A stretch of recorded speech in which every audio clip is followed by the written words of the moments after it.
Once upon a time, in a bustling market square lived a man called Bartholomew. Bartholomew had an idea. He was going to give up his day job as an accountant and become a cobbler and make shoes. He'd stumbled across a plan and template to make beautiful size 9 shoes, and he set out to start his stall. He built wonderful shoes and managed to get a good stock level ready to open the shop. So stick with me to the end. The story will give you lots of insight into market orientation, and at the end I will give you the solution and why market orientation is important to you and your business. Right, on to the story. The shoes were great, they sold well, and before you knew it, he'd sold all of his stock and he was really excited. He went through the process of filling the shelves back up with size 9 shoes. However, after several months, things turned bad for Bartholomew. He noticed fewer customers venturing into his shop and he wasn't selling any shoes anymore. He blamed the flashy new shop across the road, selling trendy new size 9 shoes with loud music and trendy young salespeople. "Those youngsters are stealing my business," he grumbled. Bartholomew, however, had a blind spot. He'd never considered the possibility that maybe just his customers needed something different. He'd been product focused. He hadn't asked the customer what they needed, and he'd been too excited by what he could create to look at the marketplace.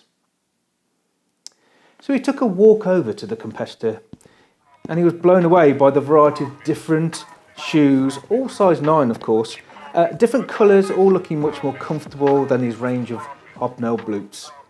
And he had an idea. The very next day, he forged a plan. Bartholomew set out to make shoes and trainers, and even flip-flops, just like the trendy new shop across the road. And as luck would have it, all his old customers who bought his hobnail boots came back and purchased new shoes. He was delighted. He thought he cracked it. But as time passed, maybe 1 or 2 weeks, he realised that the business was slowing down again and he didn't have any new customers. Once again, sales dried up. So dejected, Bartholomew decided he needed to do something radical to save his business. He went to the marketing department at the end of the street and met a wise old man.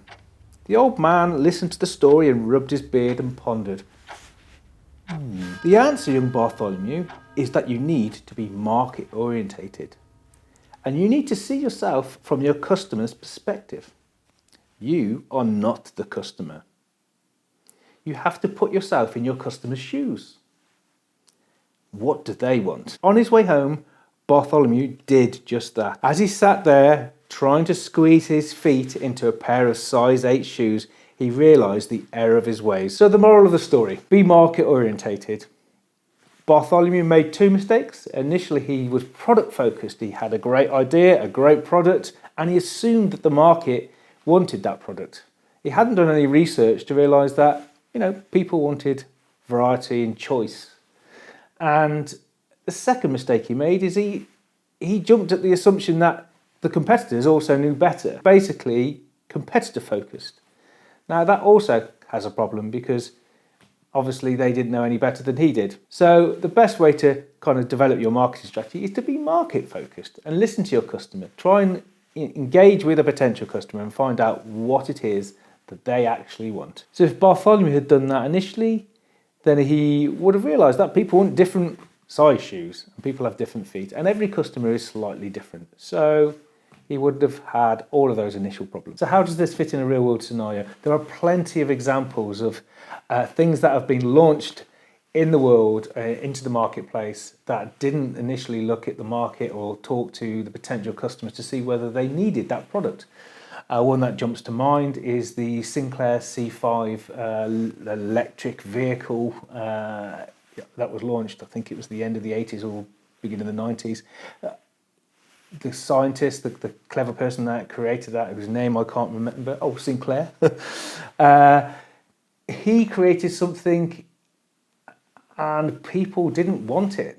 They didn't know that they needed that product, and it was ultimately a flop and died a death as a result of it. I suppose you could argue that he was several decades too soon, and maybe if we launched it nowadays, it would be something different.